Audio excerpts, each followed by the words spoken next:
কি ব্যাপার, আজকে আবার এই দুজনকে সাথে করে নিয়ে এলি কেন? ছোট ভাই, সেদিনকে আপনি যে জ্ঞান আমাকে দান করেছেন সেই জ্ঞানের মাধ্যমে আমার চোখ খুলে গেছে। তা এই দুজন হচ্ছে আমার বন্ধু। তো এদের দুজনকে আমি বললাম, ফুটু ভাই অনেক জ্ঞানী মানুষ, এরা কোনো মতেই আমার কথা বিশ্বাস করতে চাইছে না। তাই আমি এদের দুজনকে আপনার কাছে নিয়ে এলাম।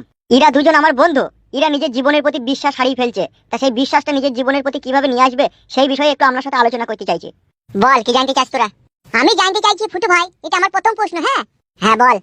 আমি জানতে চাইছি যে পৃথিবীতে আমরা কদিন আর বাঁচবো। শোন, তোর প্রশ্নের উত্তর হচ্ছে পৃথিবীতে তুই আর কতক্ষণ বাঁচবি। পৃথিবীতে বাঁচার কোনো নির্দিষ্ট টাইম নাই।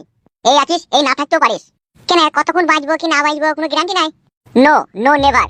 গ্যারান্টি এই জন্যই আমাদের মাঝে নাই। যদি মানুষের জীবনে প্রকৃত গ্যারান্টি থাকতো কে কতক্ষণ বাঁচবো, তাহলে মানুষ ধর্মের প্রতি বিশ্বাস হারিয়ে ফেলতো। তাই ধর্মের প্রতি প্রকৃত বিশ্বাস রাখার জন্য আল্লাহ আমাদের মৃত্যুর টাইম টেবিল নির্দিষ্ট ভাবে এই জন্য করেনি। আল্লাহ দেখলো আমি যদি এদের নির্দিষ্ট টাইম টেবিল করে দিই, এক একটা মানুষ যেদিন থেকে জন্ম নেবে সেদিন থেকে 100 বছর পরেই মরবে, এর আগে তার কোনো মৃত্যু আসবে না, তাহলে এখান থেকে বোঝা যায় সর্বপ্রথম মানুষের মনের মধ্যে আগে যেই সৃষ্টিটা ঘটতো সেটা হতো প্রথমেই মানুষ ধর্মের প্রতি বিশ্বাস হারাইতো। মানুষ এই মানুষের উপরে জুলুম চাপাইতো, যার জোর থাকতো তার মুলুক হয়ে যেত। চারিদিকে লুটপাট, হাহাকার, অসহায় মানুষের চিৎকার। আর যখন পৃথিবীতে এই জিনিসটা ঘটতো তখন আমাদের আল্লাহ সহ্য করতে পারতেন না, তাই তার নির্দিষ্ট বিচার অনুযায়ী তাই মানুষ কে কোথায় কখন কিভাবে মরবে তাই নির্দিষ্ট বাস্তবে কোথাও উল্লেখ করেনি। ঠিকই বলেছো ভাই, এতগুলো বুঝতে পারছি আমি। মানে আপনি যেটা বলতে চাইছেন, আমার যদি আল্লাহ যদি নির্দিষ্ট কোনো টাইম করে দিত যে আমি 100 বছর অবধি বাঁচবো, তাহলে আমার নিজের প্রতি একটা কনফিডেন্স থাকতো, পাওয়ার থাকতো যে আমি 100 বছর বাঁচবো। 25 বছর খারাপ কাজে আমি লিপ্ত হব, 25 বছর দেশে খুন খারাপই করবো, আর 25 বছর তো ছোট থেকে বড় হতে হতে কেটে যাবে 25 বছর। আর বাকি যে 25 বছরটা থাকবে সেই 25 বছর তার কাইতে কাইতে হাতে লাঠি লিলি ডুকুইতে ডুকুইতে জীবনটা শেষ হবে, তাই তো? তুই চিন্তাটা ভাবনাটাও আসলে খারাপ নয়, কিন্তু এখানে যে জিনিসটা স্পষ্ট ভাবে বোঝা যায় কি আজকে মৃত্যুর কোনো নির্দিষ্ট টাইম নাই বলে মানুষ মানুষের প্রতি বিশ্বাস রাখে, মানুষ ধর্মের প্রতি বিশ্বাস রাখে, মানুষ তার নিজের আত্মীয় স্বজন পাড়া প্রতিবেশীর উপরে বিশ্বাস রাখে। তার কারণ সে ভাবে যে আজকে আছি কাল নাও থাকতে পারে, যদি মরে যায় তাহলে বেঁচে থাকতে থাকতে কিছু যদি একটা ভালো কাজ করে যায় তাহলে আমারই পরকালে ভালো হবে। সেই জন্য মানুষের নির্দিষ্ট টাইম নাই বলে আজকে মানুষ ধর্মের প্রতি বিশ্বাস রেখেছে, মানুষ মানুষের প্রতি বিশ্বাস রেখেছে, চলার পথে বিশ্বাস রেখেছে, শিক্ষার প্রতি বিশ্বাস রেখেছে। মাথায় কিছু ঢুকলো? হ্যাঁ ঢুকেছে ভাই, ঢুকেছে। So very nice. ফুটু ভাই, আপনি তো ওর প্রশ্নের উত্তর দিলেন, ঠিক আছে, আপনার কথাটা বুঝবার বিষয় আছে, কিন্তু আমার একটা খুব সাদা মনে খুব কঠিন প্রশ্ন। এই প্রশ্নের যদি উত্তর তোমার কাছে ভাই আমি না পাই, কিন্তু আমি বাড়ি গিয়ে আত্মহত্যা করব। ইনশাআল্লাহ আমি তোর প্রশ্নের উত্তর দেওয়ার যথাযথ চেষ্টা করব। বল। আমার প্রথম প্রশ্ন হচ্ছে, আমরা পরের মেয়েকে বিয়ে করে নিজের জীবনের সবকিছু সুখ বিসর্জন দিয়ে তাদের সুখের কথা কেন ভাবি? তুই যা প্রশ্ন করলি মাথা তার কেটে যাবে তবে আমার। তার কাইলে তো হবে না ভাই, এই প্রশ্নের উত্তর দিতে হবে, নাইলে তোমার জন্য একটা ছেলে কিন্তু নিজের প্রাণ হারাবে।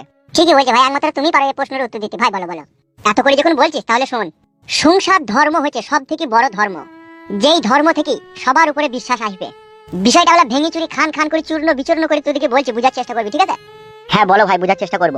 দেখ, তুই যেটা প্রশ্ন করলি যে একটা পরের মেয়েকে বিয়ে করে আমাদের জীবনের সুখ শান্তি কেন আমরা বিসর্জন দেবো, বিসর্জন এই জন্যই আমাদেরকে দিতে হবে কি সংসার ধর্ম বড় ধর্ম, আর এই ধর্ম থেকে পৃথিবীর সবকিছুকে চেনা যায়, স্পষ্টভাবে দেখা যায়। তার কারণ তোকে বলছি শোন, আজকে তুই একটা পরের মেয়েকে বিয়ে করলি, সেই মেয়েটাকে নিয়ে তার সাথে একটা সুখের ঘর বাঁধার স্বপ্ন দেখলি, সেই সুখের ঘরে তোদের পুত্র সন্তান হলো কি মেয়ে সন্তান হলো। সেই মেয়ে যখন ছোট থেকে আস্তে আস্তে বড় হবে, তার প্রতি একটা ভালোবাসার সৃষ্টি হবে। সে ভালোবাসাটাই আমাদেরকে প্রমাণ করবে কি আজকে আমি আমার বইয়ের কাছে শুয়ে আমার মেয়েকে জন্ম দিলাম, সেই মেয়েকে আমি মনে প্রাণে ভালোবাসলাম, তার প্রতি যে আমার ভালোবাসা তার কোনো কুল কিনারা নেই।